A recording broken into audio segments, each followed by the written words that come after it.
పిత పుత్ర పవిత్రాత్మ నామమున ఆమేన్. ప్రియమైనటువంటి దేవుని బిడ్డలారా, మీ అందరినీ కూడా తపస్సు కాల ధ్యానాలకు ప్రేమతో ఆహ్వానిస్తూ ఉన్నాను.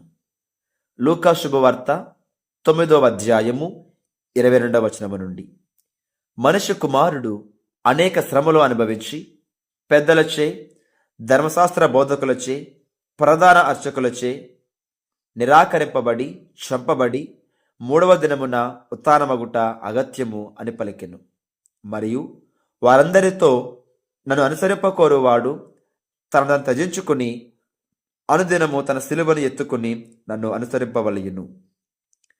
క్రీస్తునాథుని యందు ప్రియమైనటువంటి సహోదరి సహోదరులారా, ఒక ఊరిలో పేదవాడైనటువంటి ఒక వ్యక్తి ఉన్నాడు.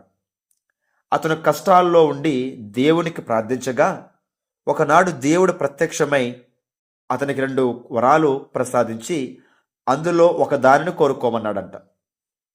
ఆ వరాలు ఏంటంటే, మనం ఊహించినట్లయితే మొదటిది 10 లక్షలు ధనము, రెండవది ఒక మంచి ఉద్యోగం.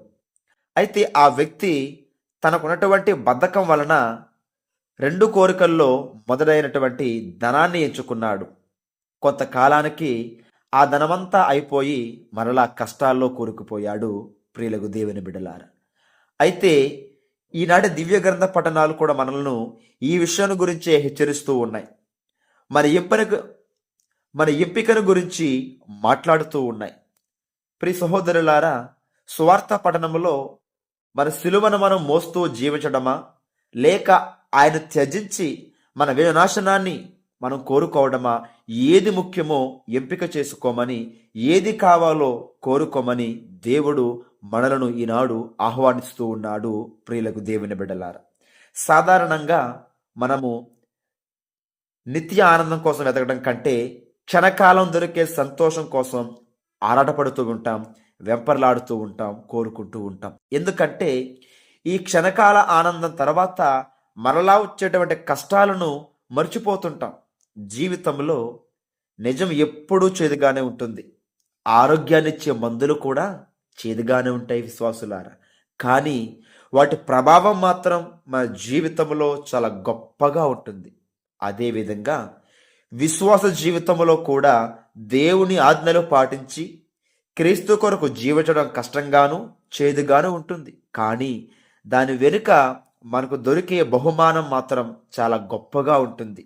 మనం మాత్రం క్షణకాలం సుఖం కోసం మన ఇష్టానుసారంగా జీవిస్తే దాని వెనుకున్న బహుమానం చాలా కఠినమైనదిగా, భరించలేనిదిగా ఉంటుందని మనం ఆలోచించకుండా జీవిస్తూ ఉంటాం.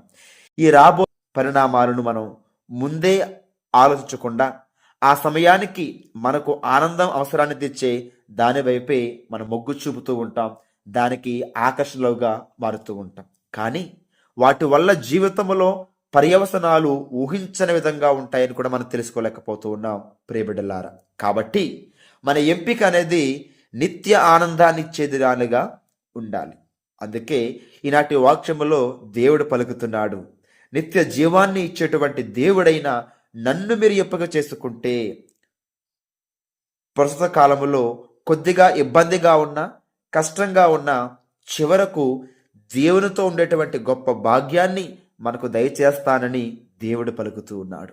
కాబట్టి ప్రియ సహోదరులారా, క్షణకాలం దొరికే ఆనందం కోసం నిత్య జీవితాన్ని మనం పోగొట్టుకుంటూ ఉన్నామా, లేదా కష్టమైన సిద్ధపడి నిలబడి నిత్యరాజ్యం కోసం ప్రయత్నిస్తున్నామా అని ఈరోజు మనల్ని మనం ప్రశ్నించుకుంటూ ఆ దేవుని యొక్క దీవెనలు మనకు ప్రసాదించమని ఆ భగవంతుణ్ణి ప్రార్థించుకుందాం. పిత పుత్ర పవిత్రాత్మ నామమున ఆమేన్.